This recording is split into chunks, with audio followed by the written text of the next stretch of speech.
enjoy watching them. So I stole Molly's idea. I'll leave Molly's channel.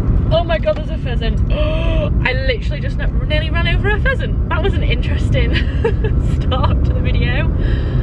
Okay, my heart's beating quite fast right now. Anyway, yeah, so I know I've done like karaoke and stuff in my car before, you might have seen, but I thought we'd do kind of like Raw Wednesday takes drive with me, because I did Raw Wednesdays quite a lot. If you followed me for a while, you'll have seen that I did Raw Wednesday, and the basic theme of it was me to talk about whatever I wanted, pretty much uncut. I can't guarantee this video will be uncut, because as you've just seen, I almost drove into a pheasant that was crossing the road. So I might have to chop a few bits out, but I asked you guys on Twitter yesterday what kind of things you want me to talk about, and the kind of overall theme I got is university and my life, and do I regret it, and the stress and all that. So yeah, I haven't planned anything that I'm gonna say, I'm just gonna say it. But if you do have any questions, anything that I miss off or whatever, ask me in the comments. I'll try my best to reply. I'm alright at replying to comments. I don't reply to all of them. I have underestimated how busy third year would be, not gonna lie. But yeah, I suppose that all links in with the stress of third year. So yes, I feel like it's different for everyone, but oh, hello, my radio just turned on. But I can say that it is the most stressful thing I have probably ever experienced. See, I feel like the workload isn't as clear as it is when you're doing like A-levels and GCSEs. So when you're doing GCSEs, you have like set assignments and set things that you need to be doing, and that's what you hand in. But I don't know if this is the same for every uni course, but for mine, it's a bit of a guessing game. Like, we don't have set requirements, we kind of choose our own pathway in third year, and it's just not as structured. This is my example of impatient drivers, look, overtaking me, speeding. So yeah, I feel like the stress levels are high, and I think it's more pressure in a way, because you don't have tutors that will chase you up. If you miss a deadline, you'll miss a deadline. The likelihood of a tutor actually like keeping track of all his students in that way, it's not going to happen. So yeah, it is quite stressful to keep hold of everything. I definitely have felt more stressed this year, especially towards the end of like the first semester. So like, obviously we do September to December, and then we start again in January to like May. So the first half of this year, this school year, has been intense, but I feel like it's this second half that is really hitting me. Like, my stress levels are through the roof. I feel like I'm not doing enough work. My dissertation is obviously due very soon, so yeah, things are all just piling up, and I don't think it helps that we've got to think about the future, which is never a good, well, it's not good, but it's never fun when you don't really know. Kind of leads me on to the next question, is what are my plans after uni? I don't really have solid plans. I have made videos previously, and pretty much every single time I make a video it changes, so that kind of just shows how things like this just can't be planned sometimes. Like, some people have set ideas to go to placement and get full-time employment, when, to be honest, I want to still work for myself. I want to be freelance, still want to do YouTube, and I want to do my design work. So if you don't know, not everyone will know this probably, but I do design work. I kind of class myself as a graphic designer, if you want to call it that.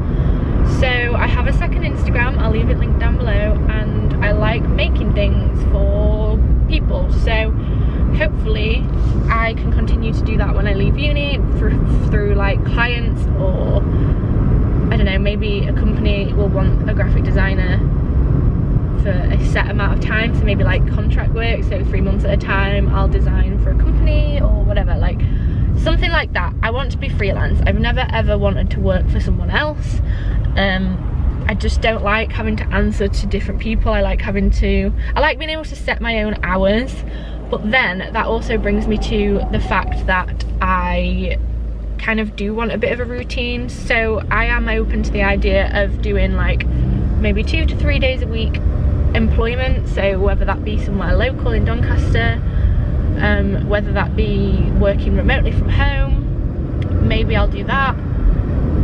But at the end of the day, I don't want to be full-time 9 to 5 employed, because that is my worst nightmare. I cannot imagine me doing that. I just never have worked that way, and I never got on with that when I was at school and stuff. So yeah, I just don't want to be typical 9 to 5 everyday kind of job. I want to be doing something I like, something creative, designy, something like that, and hopefully work for myself. But obviously that depends on money, that depends if I earn enough to kind of look after myself, all that kind of jazz.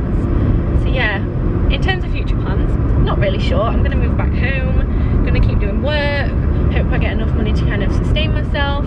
I do want a puppy, but all this has still got a very large question mark hovering above it, because things can change. You never know if someone might approach me as I leave uni and ask me to work for them, and that could be my dream job in the world ever. I did actually apply for Zoella's creative producer role, and I didn't hear anything back, which was a little bit of a kick in the teeth. Like, it was an amazing opportunity, and I would have loved that. I mean, I would have had to move to Brighton, my whole life would have changed, but for some reason, whatever the reason was, I didn't get that. But it was a good thing for me to do. I like saw the job role, saw it was absolutely perfect, like made for me.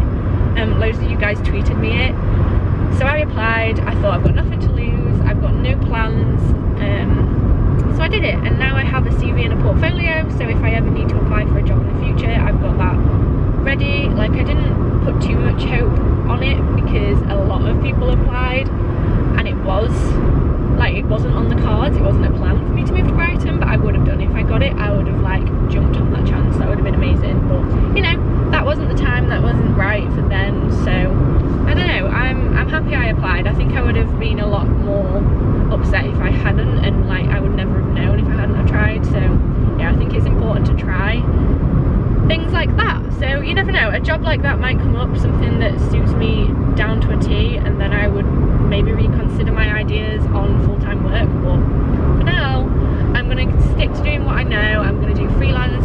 I'm going to be freed up with a lot more time to be able to do like commissions and projects for different people. So that's what's on the cards for me. I'm just trying to remember what else you guys asked me about. I think someone asked me about like anxieties and how to deal with it and not have a breakdown. To be honest, I could probably take some of my own advice at this point, because if you follow me on Twitter, you'll have seen that I've not been having the best few weeks. My brain has been all over the place. I feel like I said, I'm not doing enough work, even though I'm probably doing enough.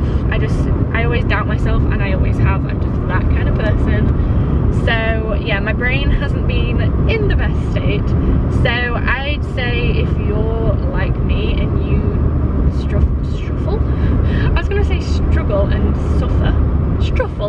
If you struggle with anxiety and stress, talk to someone. And it's so easy to bottle it up and not like confide in anyone, and I'm so bad at doing that. But I've realised over the past few weeks, after posting that tweet, so many of my friends reached out and like have been checking in on me, and it's encouraged me to actually tell them when I'm feeling bad, rather than just saying, oh yeah, I'm okay, I'm good, how are you? Like, I'm actually going to say it because they care about me. If they didn't care, they wouldn't ask. So definitely keep that in mind. In terms of actually like planning things so you don't get stressed, buy yourself a planner, get a weekly planner, a desk planner, a diary, something like that. And to-do lists are the thing that keep me sane. I've not actually written a to-do list for just about a week, and I'm itching to get back to uni now so I can get my planner and write down what I need to do, and it kind of just dumps all the things that are whizzing around in my brain onto some paper, and I can keep track of what's going on without worrying I'm going to forget something. So usually I'll do like really important tasks at the top, so I'll set like maybe 3 high priority tasks for the day, and then other ones that don't necessarily need to get done that day but would be nice to be done, and then I cross them off. And it's a really satisfying feeling to cross off things off your to-do list. So yeah, definitely recommend that. Again, if you're in uni, talk to the people available. We have personal tutors at our uni that we meet with like every couple of weeks. I'm not gonna lie, I'm gonna be completely honest, I've never met with my personal tutor in the whole 3 years I've been at uni, partly because of laziness, mainly because in first year it was on a Friday and I wasn't in Lincoln, so I never kind of got into the routine of going to see my tutor, so they didn't even know who I was. But yeah, that's really naughty. If you have like the facilities given to you at uni, take them. I do speak to other tutors in place of my personal tutor, so I do have certain members of staff that I feel comfortable with and would talk to if I needed them to listen. So just make sure you've got some kind of support network around you, whether it be your friends, whether it be uni. Talk to them.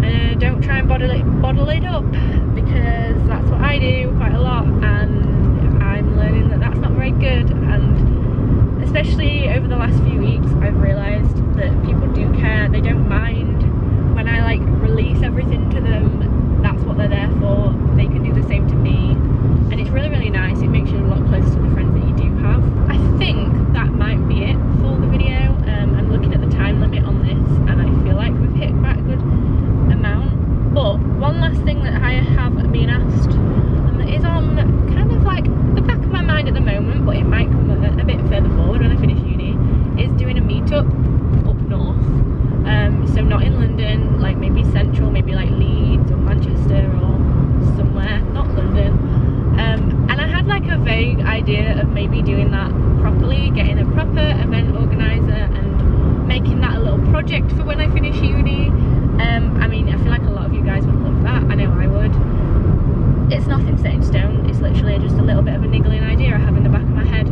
Not even tried to think about that yet, because I've got a lot of other things to think about at the moment, but you never know. Watch this space. We'll see if I all of a sudden have the urge to be like an event planning person and get involved in kind of bringing different YouTubers together and the viewers and all that kind of stuff. Maybe we'll do that. So if you would be interested in a northern meetup of some sort, let me know. I mean, I can look into it. Don't expect anything this year, maybe beginning of next year, or maybe near Christmas. But yeah, that's something that's been like niggling my brain a little bit, so let me know. But yeah, I'm gonna end the video here. I can't remember what I've talked about, to be quite honest. Uni, stress, life. Like I said, any questions, let me know. I'll try my best to answer. Let me know if you want me to do this kind of video again. I'd love to. Just give me some topic ideas, because I do kind of drive around a lot, and it's a nice chance to kind of have a chat and just express my feelings, technically to myself, to a camera, but that's what I spend my life doing, so it's okay. Anyway, I'm going to shut up rambling. Well done if you got to the very end. Let me know if you did. I love you guys a lot. Thank you for always supporting me, no matter what, and I'll see you very, very soon for another video. Goodbye. So weird ending a video in a car.